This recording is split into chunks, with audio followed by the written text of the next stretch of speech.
কোরআন চাই, আল কোরআনের সমাজ চাই, রাসূলের রাষ্ট্র চাই, ইসলামী রাষ্ট্র ক্ষমতায় আমরা দেখতে চাই। আপনার আমার তো ভাই চাওয়া পাওয়ার ভিতরে কোনো পার্থক্য নাই, আসেনি? হ্যাঁ, এক একজন এক এক তরিকায় ডাক দেওয়া হয়েছে, ঢাকায় সমাবেশ হবে। আপনার সামর্থ্য আছে, সময় কম, আপনি এখান থেকে এয়ারপোর্টে গিয়ে ঢাকা এয়ারপোর্টে গেলেন, কেউ যাচ্ছে এখান থেকে হোন্ডা নিয়ে, কেউ যাচ্ছে এখান থেকে বাস নিয়ে, কেউ যাচ্ছে এখান থেকে গাড়ি রিজার্ভ করে, কেউ যাচ্ছে ট্রেনে, কেউ যাচ্ছে মাইক্রোতে, যাচ্ছে তো গন্তব্য তো একটাই। আপনি যদি বলেন যে আমি আসছি বিমানে, তুই এখান থেকে আসলি না, এটা তো আসলে হলো না। আমাদের টার্গেট হলো জান্নাত। জান্নাতে যাওয়ার জন্য আল্লাহ পাক ডাক দিয়েছে, ফাতাসিমু বিহাবলিল্লাহি জামিয়া, সবাই মিলে এক হও, কোরআন ধরো, কোরআন ধরো। কোরআন ধরো মানে কোরআনের সমাজ গড়ো, কোরআন ধরো মানে কোরআন দিয়ে জীবন চালাও, সমাজ চালাও, রাষ্ট্র চালাও।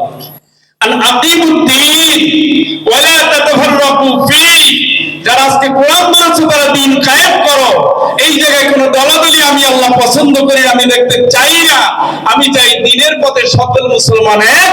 আমি আল্লাহ বাছাই করেছি তোমাদের এক, তুমি লড়ে যাবা দিনের জন্য এক।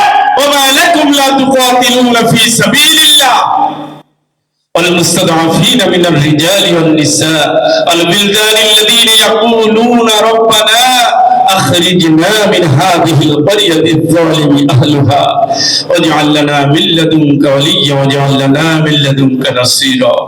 একটা আয়াত দেখেন কি হইল রে, কেন নামো না এখন আল্লাহর রাস্তায়? কি হয়েছে তোমাদের? নারী কাঁদে, শিশু কাঁদে, পুরুষ কাঁদে, অসহায় মানুষগুলো কাঁদতেছে আর বলছে আল্লাহ আমাদের জন্য সাহায্যকারী পাঠাও, অভিভাবক পাঠাও। ইমানদারদের বলে, ইমানদাররা এখনো নামো না কেন?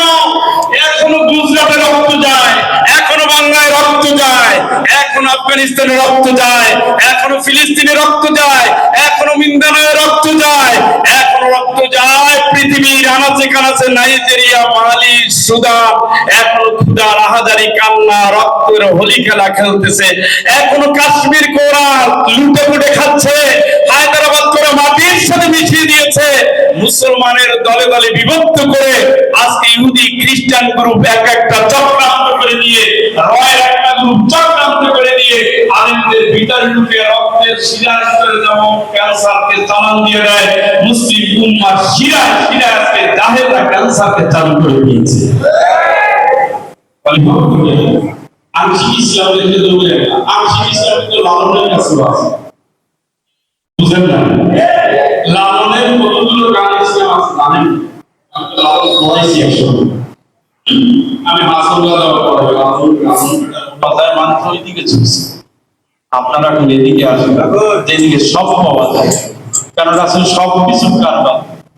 রাসূল শুধু ব্যবসায়ী করেন না, রাসূল শুধু দেশই চালান না, রাসূল একটা অঙ্গ নিয়ে পড়ে থাকে না। রাসূলের নবুয়তের 23 বছরে বলেছেন যা, বলেছেন যা, দেখিয়েছেন যা। আপনার পুরো জিন্দেগিতে ওটাই করতে হবে। আপনি যদি মনে করেন পুরো হয়ে যাবে, আপনি জানেন আপনার 42 বছরে মরণ রেডি আছে, জানেন নাকি? উত্তর কি দিবেন? আমাদের কিছু ভাই ধারণা উল্টাইয়া দেয়, আগে আজকে নফস, তারপরে নিজে যখন একটু ঠিকঠাক হবো তখন আগাবো। এইটা নিয়ে সত্য কথা না, ওটা দায়িত্ব আল্লাহ দিয়ে দিচ্ছে। রাসূল সাল্লাল্লাহু আলাইহি ওয়াসাল্লাম তোমার কাজকে আমি জানাই দিই, আল্লিমুহুমুল কিতাব ওয়াল হিকমাতা ওয়া ইউযাক্কিহিম। এগুলো চলার পথে সাহাবীদের রাসূল রুটিন দিয়ে দিয়েছে। সুবহানাল্লাহ, সুবহানাল্লাহ না?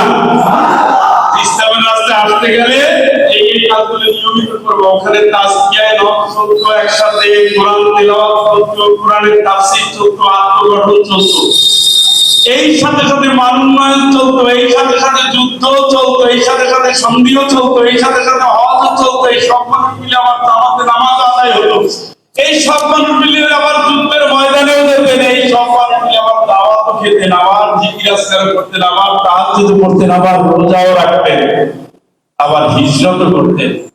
রাসূল এক বয়সে, এক জীবনে, এক সময়ে যত কাজ করতেন, আমরাও আমাদের এক জীবনে সব কাজগুলো এক সাথে চালিয়ে দিতে হবে। আপনি যদি চিন্তা করেন মেয়ে একটা আছে, বিয়ে দেয়, আপনার আর একটা ছেলে নেই, এটা যেমন অসম্ভব। আপনার মেয়ের বয়স 3 হওয়ার আগে আর একটা বাচ্চা নিয়ে করতেছে, কেন? আপনি জানেন জীবন চলার জন্য এগুলো আমার একসাথে চালানো লাগবে। ওই ছোটটার চিল্লানি, বড়টার কিলাকিলি, আর একটার বিয়ার